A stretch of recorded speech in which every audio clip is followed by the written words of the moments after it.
Hello, everybody, and welcome to another episode of the Big Lee's World Podcast. It is I, your host, Big Lee, coming to you once again from the Boom Boom Room right here in Cape Girardeau, Missouri. And tonight, I want to talk about my recent trip to Indianapolis, Indiana. That's right, I took a trip a couple of weeks ago out to Indy for a big wrestling weekend, and let me tell y'all, it was a trip for sure.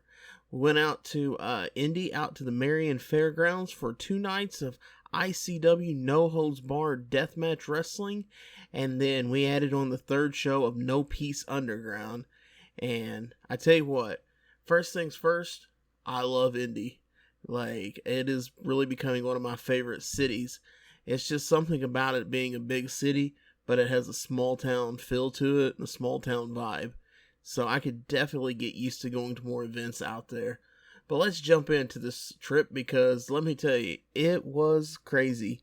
So the first thing I want to talk about is I kind of forgot how the work schedule was at the shoot job, and I forgot I had to switch shifts due to us being short-handed. So I left the shoot job about probably 2 hours later than I had planned to. So that kind of put me in a little bit of a rush there. But nonetheless, we made it to the pit stop of the night, Effingham, Illinois. And let me tell y'all something. If you ever have to stop in Effingham, Illinois and stay for the night, don't. I stayed at the Econo Lodge in Effingham, and it was really bad. Like, hands down, the worst hotel I've ever stayed in. Like, it's so bad, like, I had to reach out to Priceline when I got back and say, hey, I don't know why y'all are doing business with this place, but y'all need to stop recommending it because it was absolutely atrocious. Let me tell you, from walking to the office area where a girl was shooting up outside of the office, and apparently there was a domestic dispute that they did not care about. Apparently a lady found her significant other with a prostitute in the second floor hotel room, and the pimp was just standing outside laughing. So that was a trip in itself to witness. And then on top of that, they couldn't get my hotel door open, so they moved me to another room. I got to the room, there were no towels. The place was filthy. So I made the best of what I could because I knew I was getting up early anyways to head down to Indy, or head up to Indy, I should say. And needless to say, it did not get any better. Loud, rambunctious all night. Like I said, the room had a atrocious odor that could not get rid of. I took Lysol and Febreze with me and the odor still would not go away. Anyways, I get up the next morning, get a head shave, get dressed, and while I'm getting dressed, I could hear somebody pounding and pounding. I did not know what the noise was. Come to find out, I finally got tired of it, opened the door, and it was the property manager and one of her goons trying to open the door forcefully, like kick it in, thinking that the door was stuck when actually I had it bolted. The lady asked me, she's like, "What are you doing in here?" I said, "What do you mean? I rented a room here." She said, "I didn't have a record of you staying in this room." I said, "Yeah, they couldn't get my other door open, so they moved me down here." And she said, "Oh, well, no one told me. There was no record of it." And I'm like, you got to be kidding me. So, needless to say, worst $44 hotel room I've ever spent. So, I guess the moral of that story is to not spend $44 on a hotel room. You get what you pay for, spend a little extra, take a little extra time, drive to Terre Haute, stay at the normal spot. But like I said, I was in a rush and I thought I found a great last minute deal, and needless to say, I did not. So anyways, I get up Friday morning after all that ordeal. I get on the road. I get to Indy. I check into a much nicer hotel, the Baymont, and while it's no Four Seasons, it was a great step up from where I had stayed the night before. So I go, I check in, I take a nap, I change clothes, freshen up, and get ready to go to the fairgrounds for night one of ICW No Holds Barred. So I get to the fairgrounds, first time going to an ICW event, which I will say, if you've never been to ICW No Holds Barred, if they come to your town, go check them out. If you've never witnessed at all anything ICW, make sure to go to IWTV and to watch some of the replays on there, because honestly, it's a great product and very entertaining and well worth your time. So, needless to say, we get inside the building, got that front row seat. I'm excited for the action. I'm excited for the violence, the bloodshed. One thing to point out for those that don't know about ICW, it's not a traditional wrestling ring. They actually take the ropes and turnbuckles down, and they have chains like the 80s Hulk Hogan movie No Holds Barred, hence the name No Holds Barred. So, I think I like it. I know some people are not a fan of it, but I really dig it. And like I said, hands down, it's one of my favorite promotions running right now outside of ones that I work for. So definitely make sure you support them. Anyways, the show starts. Danny DeMonto comes out. He cuts a great promo, passes it over to Larry Legend. We get the show going. Top to bottom, great matches. Great to always see Brett Ison. Great to see Calvin Tankman. Rejects versus 440 6-man tag. Great match. Make sure you go back, check out the replay. And for me, my highlight and the main reason I wanted to take this trip is I wanted to see Brandon Kirk wrestle live. Never got to see him wrestle live. Followed him all throughout CZW. Followed him out through the Northeast Indies, things of that nature. Super underrated talent. Make sure you go check him out. Absolute honor to finally get to see him and Casey wrestle. And I was like, okay, this is awesome. They are heels, or as they say, bad guys in the business. So I did not actually expect to be able to meet them, because I figured with the heat that they generated, it would be a security issue for them to come out, because we all know wrestling fans are some of the strangest out there. So nonetheless, we go through, enjoy the show, walking around the ring, meeting some folks, picking up some merch and everything. And actually, up and behold, I get to meet Brandon and Casey. Super nice people, absolute honor. You know, I hope to see them back in the Midwest sometime soon. Hopefully they come through. And like I said, if you haven't ever seen Brandon and Casey work, make sure you check them out.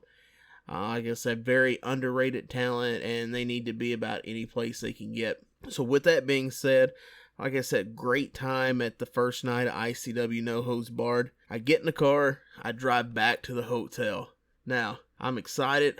I had a great night. I'm ready to go chill out at the hotel, relax. I get to the hotel, there's like 4 cop cars there. And I'm like, you got to be kidding me. What happened? Needless to say, long story short, there was an altercation with somebody checking in at the hotel and them thinking they're not getting their money back because they couldn't cover a deposit for renting the room. Ended up escalating and having 4 cop cars there. And needless to say, anybody that showed up there while the cops were there had to be escorted inside the building past all the trouble that was happening. So that was an ordeal and a half. So needless to say, we got through that, got into the hotel, watched the Paradigm Pro show on IWTV, went to sleep, got up the next morning. Probably one of my highlights of the hotel I stayed at is literally with 20 feet of the hotel, there is a Cracker Barrel. So I was literally able to go, walk over, get Cracker Barrel, take it back to the hotel, and watch movies while killing time until the next ICW show, which also gave me time to finally watch the Fear Street movies. And on a side note, if you've never seen the Fear Street movies on Netflix, make sure you check them out. They're probably one of my favorite movies of the year to come out, and I haven't seen that throwback style in a long time. So if you're a big 80s, 90s throwback slasher fan like I am, definitely make sure to check them out. Anyways, got my breakfast ate, watched the movies.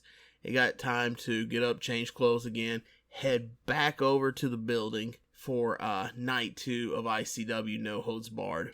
And same as before, front row ticket, go in. I got to see my good friend Jill. Shout out to Jill if you're listening to this. Big supporter of the podcast. She takes some great photos. Make sure to go check out her photos. Give them a like. Give them a share.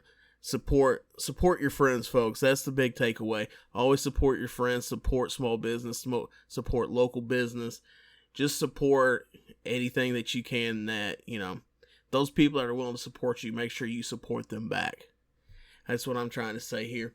Anyways, night 2 starts. Another great night of action. Main event, Justin Kyle versus John Wayne Murdoch. Absolute barn burner.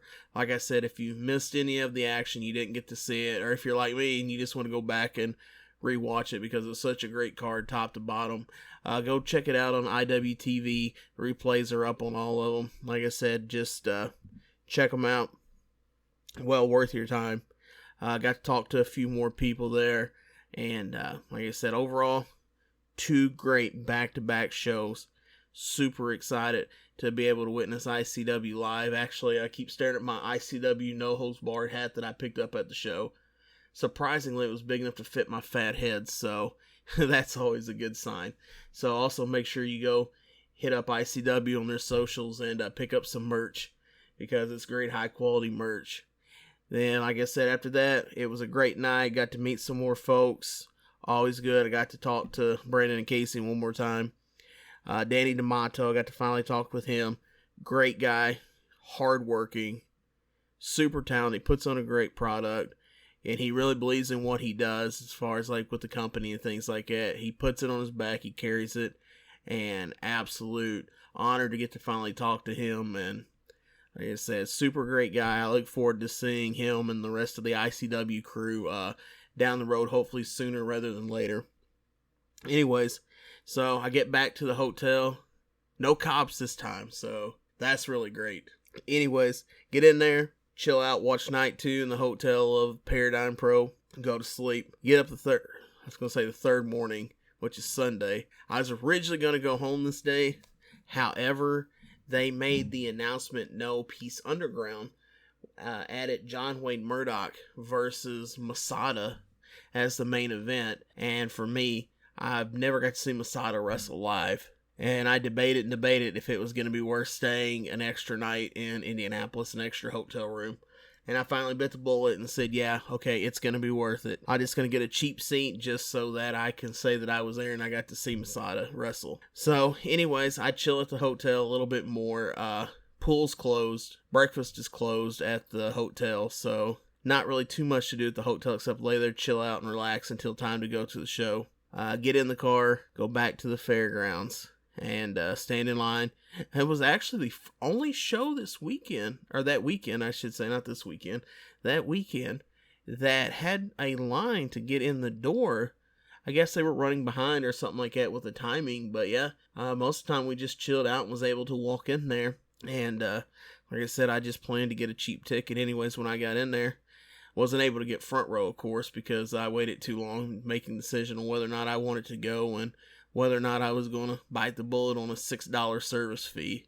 Which, on a complete side note here, I don't know what it is. It's 2021.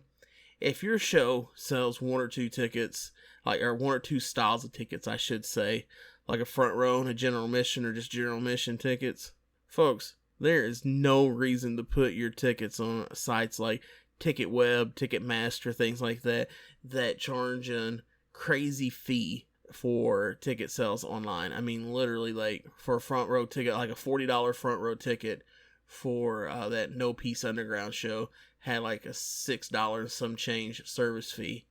And to me, that's just crazy. I mean, that buys a hamburger at the stand. You know, I'm not trying to give up my hamburger to get a fee waived or to pay a fee instead of getting a burger. So, but nonetheless, I waited. I just expect to get a cheap bleacher seat. I actually got there, and dude at the door is like, hey, you know, all tickets are like $20 if you want a seat on the floor. I was like, yeah, sure, I'll take that. So I paid $20 that second row. You know, only show it wasn't front row for that I went to. But hey, you know, I saved that money. I was able to put it back into merch and the hamburger stand, which I will say on a side note, whoever did the concessions there that weekend, they had a really good hamburger. So shout out to y'all. Those hamburgers were really good. Anyways, was my first No Peace Underground show. Absolute blast. I know they're known for doing more than No Ring, which I'm not overly too big of a fan of a No Ring show, but I did enjoy them having a ring there. Great action, top to bottom. It was great too. I got to meet Pero, which is one of my favorites current going right now. Seeing what he does in the NWA, like that's really great, and what he's done in all these other companies. So that was really cool to get to meet him and finally get to see him wrestle live. Always good to see Riley Madison live, and get to see her with the Hollow. That was really cool. Overall, like I said, super cool card. Came down to the main event, Murdoch Masada. I felt like a kid at Christmas getting to watch Masada wrestle live. Like I said, it's one of those things, like it was a bucket list for me, and I got to see him wrestle live. Super cool, and a true pro, a true veteran. I love the fact that literally, like, it wasn't even like 5 minutes after his match, like he was out at the merch stand meeting and greeting and selling gimmick, which of course, if you know me being a big Masada mark, I had to go pick up just about anything they had there. So I picked up a hat and a autograph, 8x10. He probably I gotta say this, dude literally took his time with that autograph. He drew on it. He made it very personal. And I feel like mine's extra personal because my autograph actually has Masada's blood on it.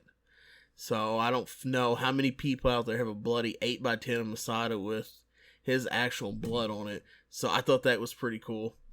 But nonetheless, I got to meet him, get a picture, talk with him a little bit, talk about the time where I did get to meet him at a convention at WrestleCon, and try and exchange some of those stories from WrestleCon weekend in New Orleans. So that was a blast. Overall, like I said, it was a great weekend. Left Monday morning. One thing I wasn't a big fan of, Indiana gas prices. We try not to talk too much politics on here, but I will say I'm not a fan of how Indiana is trying to basically match the price of Illinois with gas. And hopefully whatever they're trying to do, or whatever they're trying to gouge the people with the taxes on the gas, hopefully whatever it does, they're more successful at than what Illinois does, because let's be honest, Illinois outside of Chicago is rough, and your gas shouldn't be that high with all those taxes on it and not have any actual repairs or rebuilt in southern Illinois like it should. But hey, that's neither here nor there. That's just my personal opinion. And my other personal opinion is I want to thank y'all for taking the time out of your day to listen to this. Please make sure to like, comment, share, subscribe. Do everything you possibly can to help get the word out about this episode and the Big Lee's World podcast. As always, if you have any questions, comments, concerns, feel free to shoot me an email at bigleesworld@gmail.com. Follow us on your social media at Facebook, Twitter, Instagram, all at Big Lee's World. Make sure, like I said, share this podcast, subscribe on your favorite podcast platforms. I always appreciate the love and support. If you really want to throw back some support, you can go to bigleesworld.com and pick up that Big Lee's World t-shirt.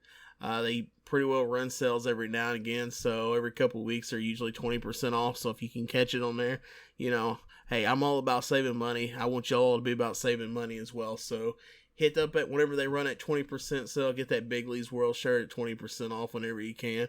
I appreciate the love. I appreciate the support. Sorry for I know it's been a few weeks since we've gotten an episode out before that last throwback episode of the CCW Brandon Barbed Wire episode. Life's been kind of crazy with traveling and with the shoot job, and everything's just going on. The whole world's kind of crazy right now still, and apparently, we're not going in the right direction with that, but that's also neither here or there. So, thanks for working with me and giving me some time to try to get everything situated here to get these episodes out. Like I said, as always, I appreciate the love, I appreciate the support, and as always, 2 scoops of whoop, whoop, whoop.